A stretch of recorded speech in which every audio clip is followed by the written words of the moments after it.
아멘. 네, 반갑습니다, 여러분. 여러분, 오늘 이 본문은요, 이스라엘 백성이 출애굽 후 3개월이 지난 후에 시내 광야에 도착하는 장면입니다. 여러분, 이 도착해서 시내 광야에 머무는 시간은요, 실은 이전과 달리 꽤 오랜 시간을 머뭅니다. 약 1년이라는 시간을 머물거든요. 그러니까 이전에 잠깐 머물렀던 그 광야와 그 장소들과는 달리 이 시내 광야는 조금 더 정착하여 오래 머문 장소가 됩니다. 지금 시내 광야에 이른 이 지금 오늘 본문에서의 이 장면은요, 이전에 소란스러웠던 장면들, 그죠? 뭐 출애굽이라 애굽을 나온 홍해를 건넌 사건이라든지, 뭐 만나와 메추라기 사건이라든지, 뭐 물이 없다고 불평했던 원망했던 사건이라든지, 아말렉과의 전투라든지, 이렇게 다소 소란스러웠던 사건들이 조금 정리되고요. 이스라엘 백성들에게 고요함이 찾아온 시간이었습니다. 이스라엘은요, 이전과 달리 고요함 중에 이 시내 광야에 머물게 됩니다. 그들에게는요, 더 이상 그들을 추격해오는 애굽이 있었던 것도 아니고요, 먹을 것과 마실 것으로 원망했던 그러한 때도 지났습니다. 아말렉과 같은 광야의 약탈자 같은 그러한 적들도 더 이상 그들 눈에 나타나지 않았죠. 이러한 신의 광야, 그 고요한 중에 머무는 때에 이스라엘에게 한 가지 특별한 사건이 일어납니다. 바로 하나님의 말씀이요, 그들 가운데 임하게 되었던 겁니다. 출애굽 후에요, 많은 일들이 있었던 그 소란스러웠던 때를 지나서요, 그들의 삶에 고요함이 찾아왔을 때 하나님의 말씀이 그 고요함 가운데로, 그 고요함 사이로 임했습니다. 여러분, 우리 역시도요, 이스라엘과 굉장히 이런 비슷한 경험을 하는 것 같습니다. 우리의 매 삶의 순간마다 하나님께서는 말씀하시는 하나님이시죠. 그러나 우리의 삶이 소란스러울 때는요, 사실 그렇게 날마다 매 삶의 모든 순간마다 말씀하시는 하나님임에도 불구하고 들리지 않습니다. 하지만 이스라엘과 같이, 오늘 본문 속 이 이스라엘과 같이 우리의 삶에 그러한 고요함이 찾아든 그때에 비로소 하나님의 말씀이 들리고, 그 말씀이요, 우리의 삶에 그 어떤 때보다 깊이 스며드는 것을 경험합니다.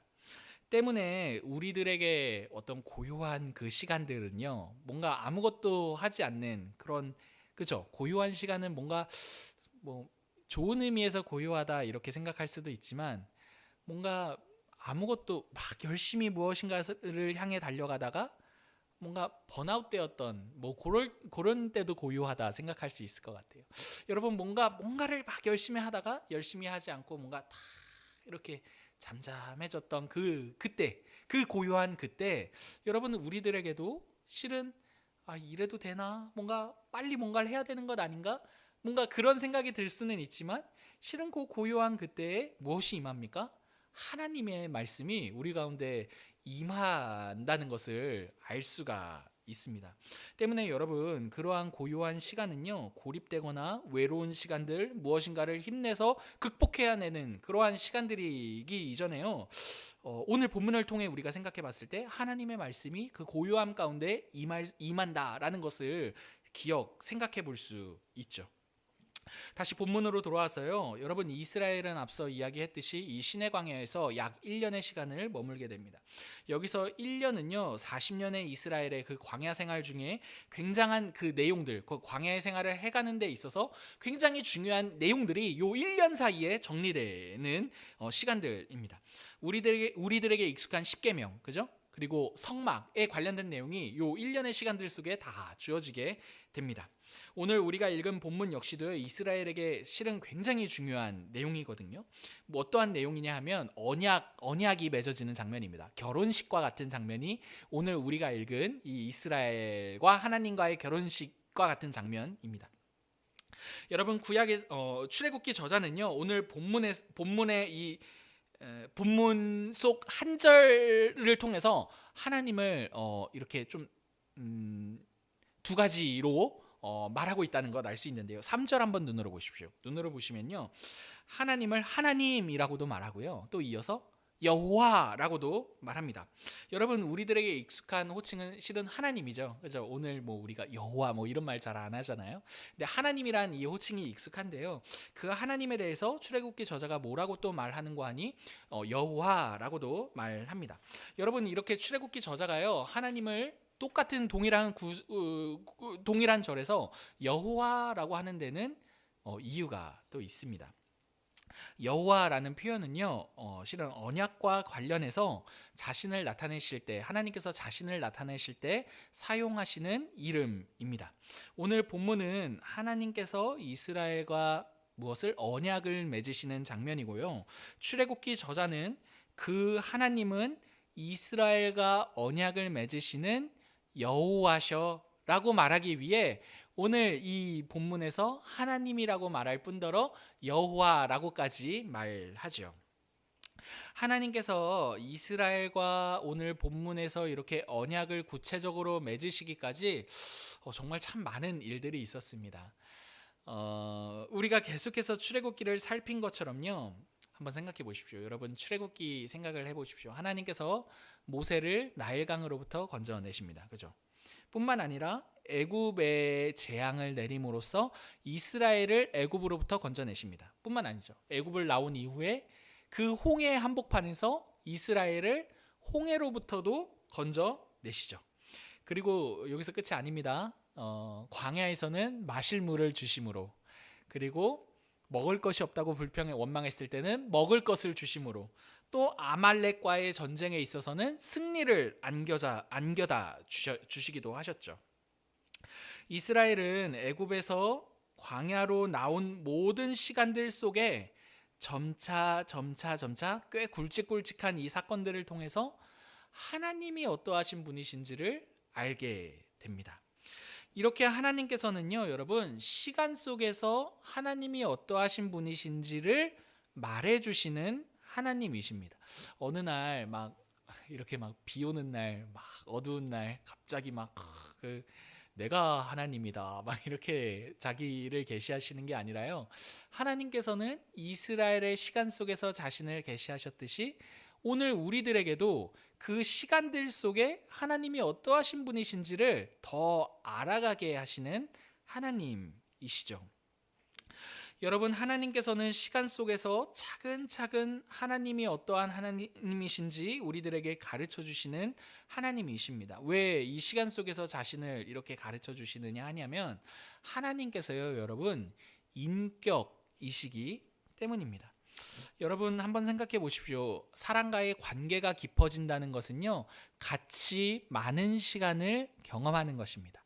여러분, 사람이 그 상대가 어떤 사람인지를 아는데 제일 좋은 방법은요, 왕도가 없습니다. 여러분, 뭐 심리적인 방법, 뭐 MBTI를 가지고 아느냐?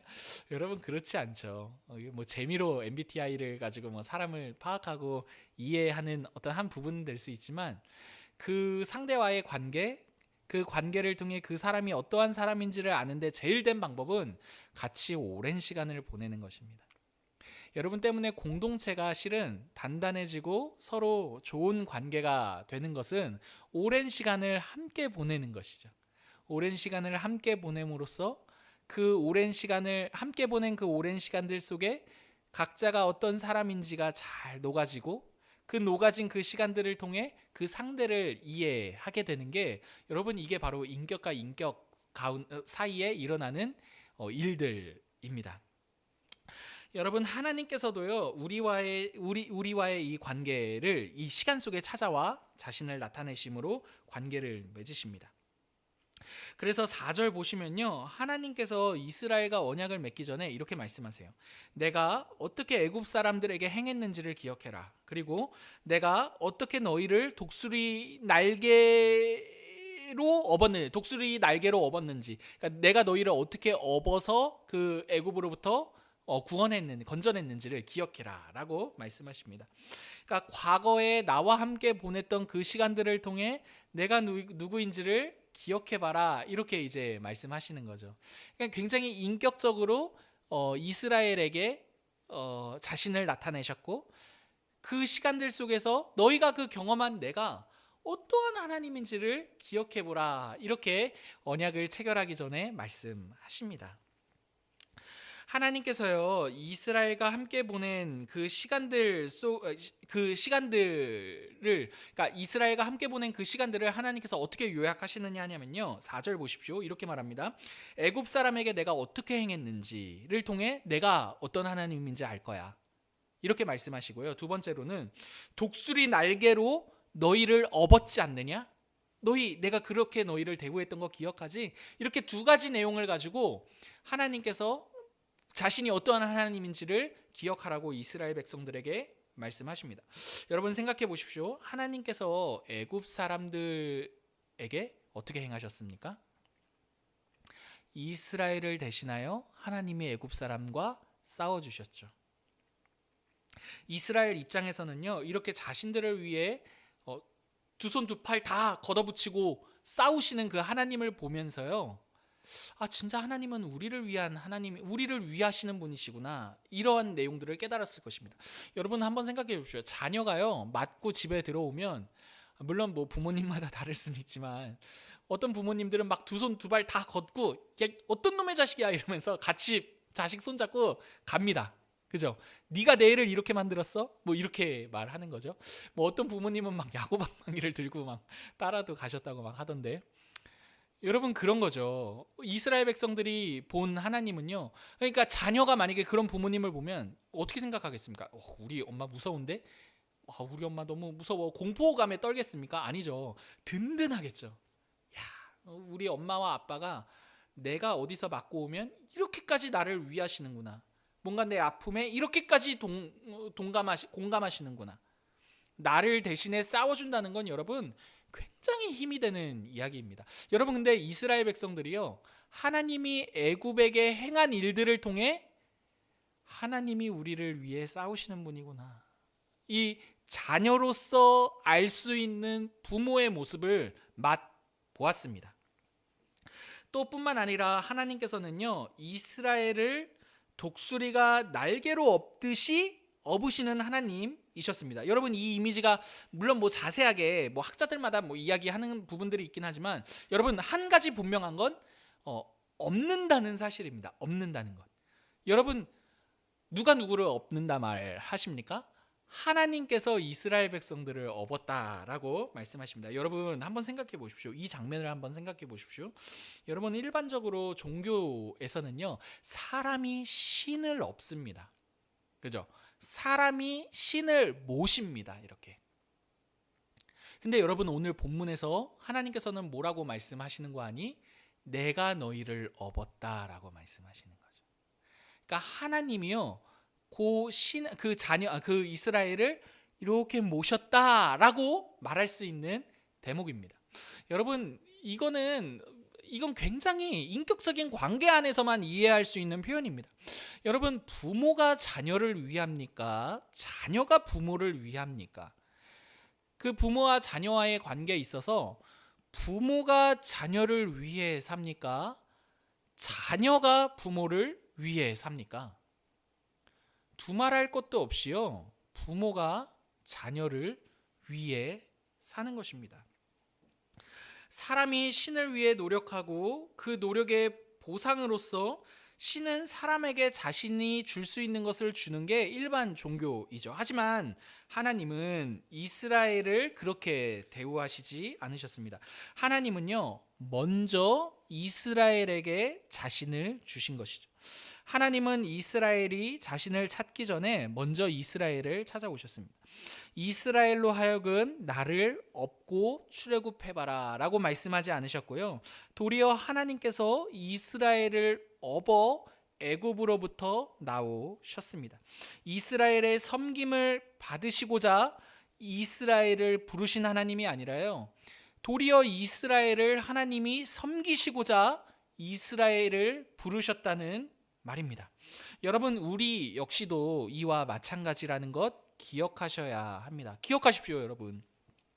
여러분, 우리가 하나님을 어붐으로써 이 땅을 사는 것이 아니라요, 우리가 하나님과의 관계를 위해 수고하고 노력한 결과로서 오늘 하나님과의 관계를 유지하며 그분의 자녀로 사는 것이 아니라요, 도리어 하나님께서 우리를 업으시며 우리와의 관계에 있어 하나님 편에서의 노력과 수고로 오늘 우리와의 관계가 부모와 자녀로서 유지된다는 것을 기억하셔야 합니다.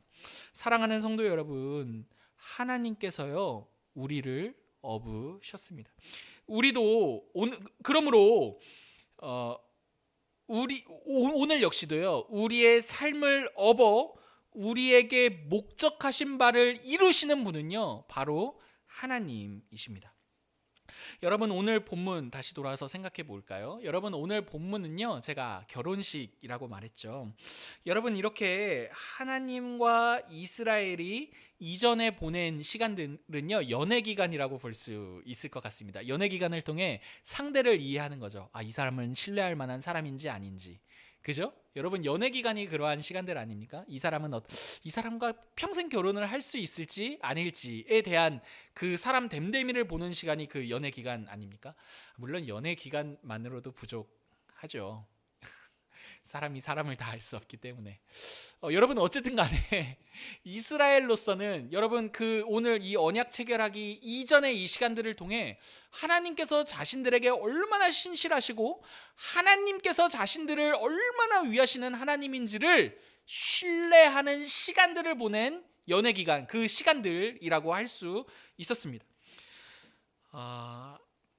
이제 하나님께서 언약을 맺자라고 하실 때요, 하나님께서는 그 이전에 보냈던 그 시간들을 기반으로 이스라엘 백성들에게 언약을 맺자라고 말씀하시고요, 이스라엘 백성들은 그래 맞아, 하나님이야말로 이 언약에 신실하시고 책임을 다하시는 하나님이시지 라는 그 신뢰와 믿음을 가지고 하나님이 언약을 맺자라고 할 때에 그 아멘 알겠습니다 라고 응답하게 됩니다.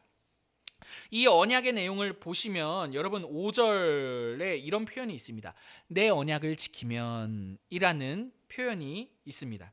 여러분, 내 언약을 지키면 이라는 이 말이요, 당장에 들었을 때 어떤 조건적으로 들립니다. 내 언약 지키면 잘해줄게, 이렇게. 그럼 이렇게 반대로는 이렇게 생각하는 거죠. 내 언약 안 지키면 못 해줄게, 이렇게 이제 이해하게 되는 거죠. 물론 이러한 의미도 있습니다, 여러분. 이러한 의미가 없다는 건 절대 아닙니다. 이스라엘이 나중에 바벨론 포로로 끌려간다. 이스라엘이란 나라가 망해서 바벨론 포로로 끌려갔을 때 이스라엘이 자신들의 역사를 이해할 때 이 내용을, 이 기반을 가지고 이해합니다. 우리가 오늘 포로로 끌려온 건 하나님이 무능력한 것이 아니라 우리가 그와의 언약에 있어 신실하지 못한 결과이다. 그죠?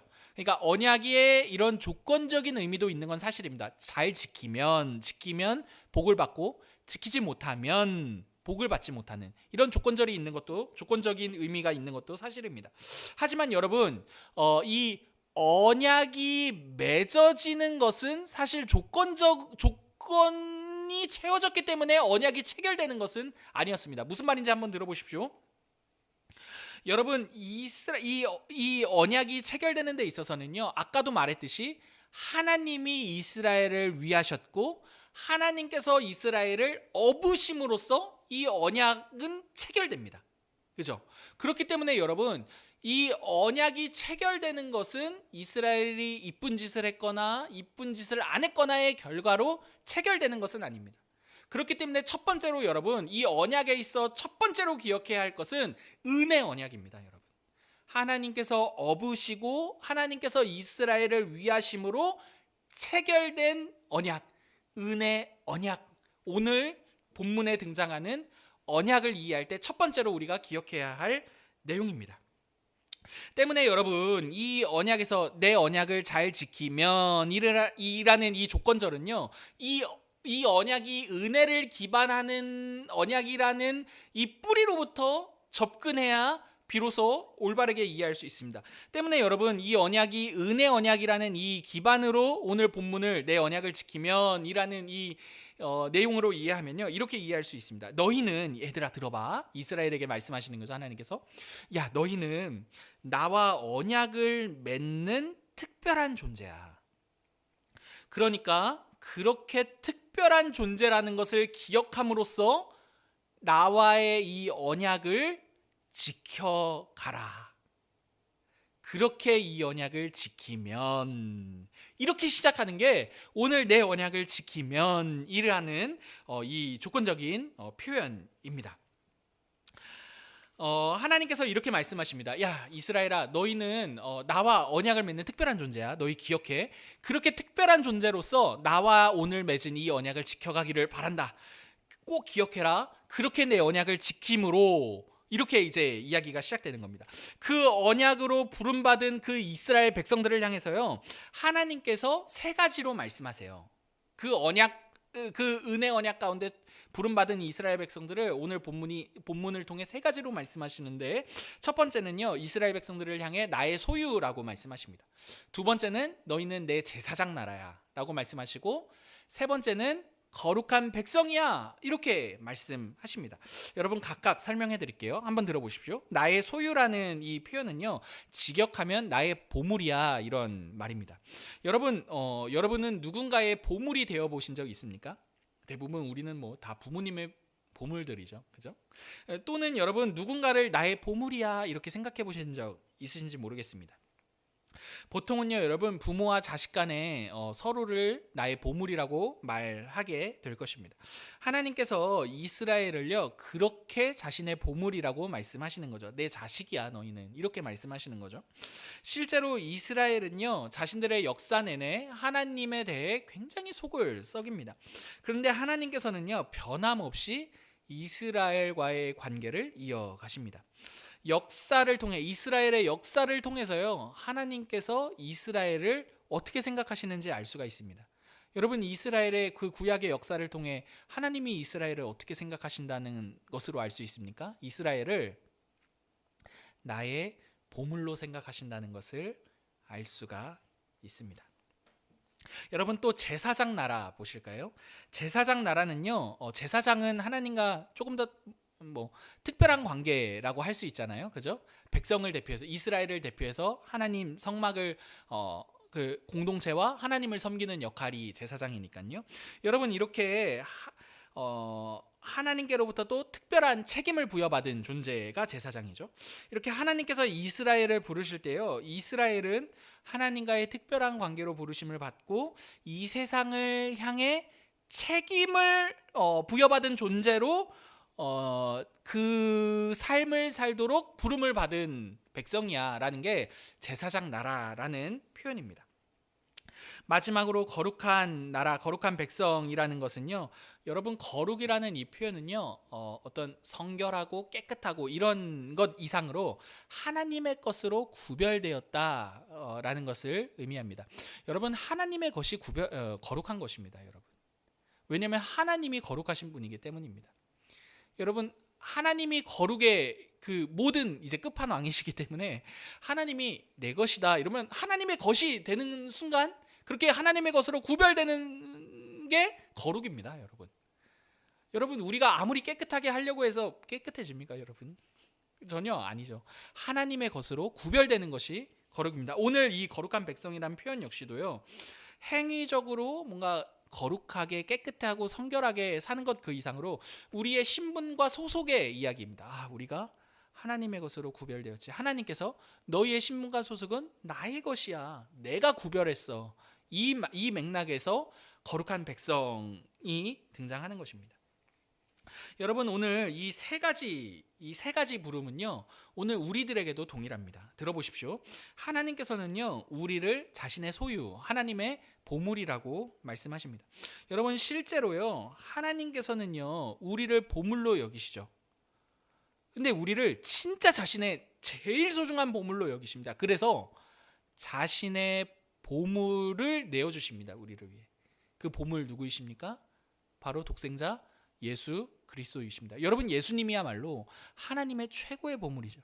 근데 그 최고의 보물을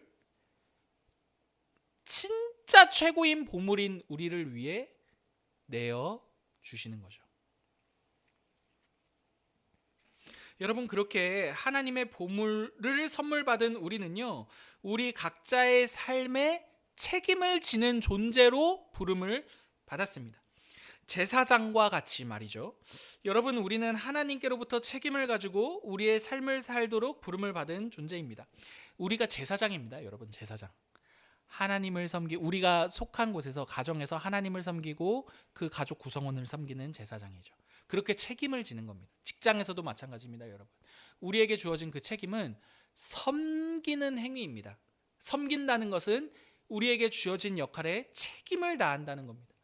여러분, 하나님의 보물로 부름을 받은 우리의 이 삶의 내용이 이렇게 제사장과 같이 각자 소속된 곳에서 책임을 다하는 것으로 드러나게 됩니다. 마지막으로 여러분, 우리는요, 하나님의 거룩한 백성이죠. 왜 그렇습니까? 우리가 거룩하게 잘 살기 때문에 그분의 거룩한 백성이 아니라요, 하나님께서 우리를 자신의 것으로 구별하셨기 때문입니다. 근데 구별을 그냥 구별할게 이렇게 하신 게 아니라, 여러분, 자신의 보물을 내어주심으로 우리를 자신의 가장 소중한 백성, 소중한 자녀로 구별하셨습니다. 예수님을 내어주심으로 그 그리스도 안에서 우리를 자신의 것으로 취소될 수 없는 예수님 안에서 완전한 구별을 하셨죠. 그게 바로 우리가 누구입니까? 그러한 하나님의 것으로 구별된 거룩한 자녀, 거룩한 백성입니다. 여러분, 말씀을 마치겠습니다. 사랑하는 성도 여러분, 우리는요, 그분의 소유입니다. 그분의 보물로, 그러므로 그분의 보물이 되어서요, 그분의 보물이죠. 소유가 보물이란 뜻이니까. 여러분, 그러므로 그분의 보물로서 오늘 우리의 삶을 살아가시기를 바랍니다. 여러분, 보물입니다. 보물. 어디 가서 뭐 조금 대접받지 못하더라도, 여러분, 암행어사들이 마패 하나씩 갖고 돌아다니잖아요. 근데 그 행색이 뭐 변변치 않습니다. 무시도 당하고요. 어딜 가든지 무시당합니다. 암행어사가. 근데 암행어사가 어디 가든지 무시당했다고 막 이렇게 주눅들거나 자책하지 않습니다. 여러분, 왜 그렇습니까? 이 마패가 있잖아요. 내가 암행어사인데, 그죠? 여러분, 우리가 하나님의 보물입니다. 마패 하나씩 갖고 다니십시오. 보물이라는. 여러분, 어디 가서 뭐 좀 무시받고 인정받지 못했다고 주눅들 일이 아닙니다. 여러분, 예수님이 역사 가운데 그분이 이루신 구원을 온전히 드러내실 때 우리가 어떠한 존재인지 밝히 드러나게 될 것입니다. 암행어사. 여러분, 우리가 암행어사라는 것 기억하십시오. 여러분, 이렇게 하나님의 보물로서, 하나님의 제일된 보물을 받은 보물이라는 존재로서 우리의 삶을 용기 내어 살아가시기를 바랍니다. 그렇게 이 땅을 하나님의 보물이요, 제사장이요, 하나님으로부터 구별된 거룩한 백성으로요, 용기 내어 자신 있게 마음껏 살아가시는 저와 우리 사랑하는 성도님들 되시기를 간절히 기도합니다.